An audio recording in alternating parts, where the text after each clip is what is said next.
This has not gotten off to a very good start. Okay, we can do this.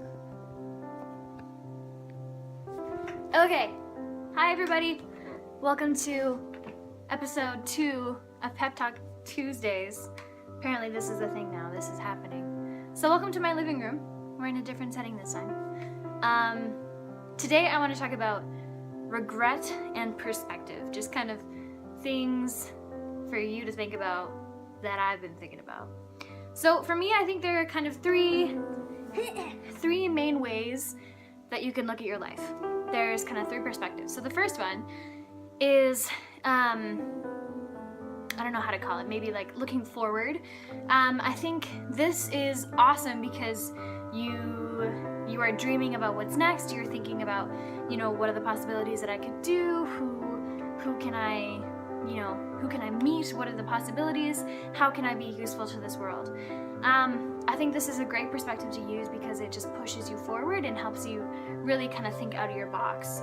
But the problem with this one, if you only use this, is that you can get really tunnel vision into where you want to be and actually forget to notice what's going on around you. This is hard because, you want to commit everything you can to working hard and pushing yourself forward, but I think the risk with only using this perspective to look at your life is that you are, forgetting to realize what's going on around you, forgetting to cherish the little things that are happening in your life that actually make a big difference too. You're missing the journey, if I can say that. Yes. The second perspective is the opposite. So it's a lot of reflection. It's a lot of looking back behind you on the things that you've done in your life. And it's a lot about reflection. Did I say that? Yeah, reflecting on the things that you've done and wondering how they impact you now. The good thing about this is that it's often how you learn the most. You're looking back on your life and the things that you've done and wondering, how can I grow from this? What did I learn? What can I do better? But the problem with this is that it's often the one that keeps you up at night the most. I think there are, 2 different examples of this. So you're lying in bed at 3 a.m. trying to fall asleep and all you can think about is like stupid social mistakes that you made with friends.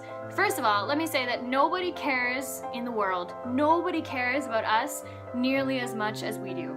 Nobody thinks about those mistakes that you make around other people nearly as much as you think about them. So, there's comfort in that. Your second thing is that if you're laying in bed at 3 a.m, can't fall asleep, thinking about an important choice that you make that you regret, whether it's, falling for somebody or breaking up with somebody or taking a job, quitting a job, selecting a school or a study that you're not sure of, and you regret that choice, I think that's not offering yourself enough credit. You, in that time, at one point in that moment, thought that was the right thing to do or felt that it was good for you. And I think that in every moment we are the best versions that we can be of ourselves so far. We are the oldest and youngest we'll ever be at that time. We know as much as we possibly can in that moment, up until that moment. And so you regretting a choice that you made because it turned out differently than you thought it was going to is almost not giving yourself enough credit. I think there's a huge gratitude that comes with making mistakes because you learn so much from them, and that's where the reflection really comes in handy, you learning from those mistakes. So give yourself a little bit of credit. Don't worry about messing up because these things happen to everyone. In fact, they should happen more because that's how we often learn.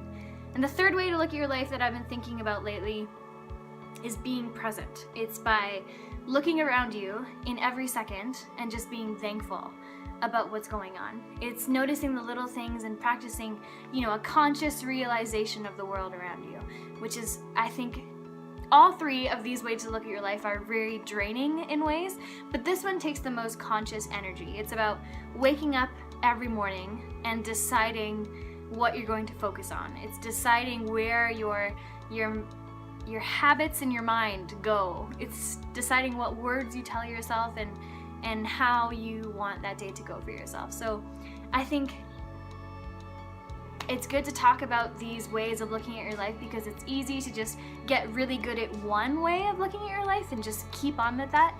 But I encourage you guys to really stretch your mind and think about how else you can think about things. You know, reach out for other perspectives about what's going on in your life, and hopefully that'll give you some insight to what's going on. Nobody in the entire world knows exactly what they're going to do for their life. At least I think that.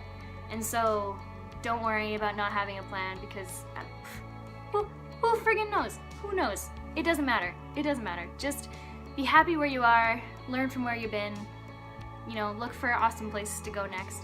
And yeah, I'm really proud of you guys. I hope you're doing big things with your life and enjoying small, beautiful moments. And yeah, let me know what else you guys are thinking about, and then I can share my thoughts with that too. I hope you guys have an awesome week, and I'll see you next Tuesday.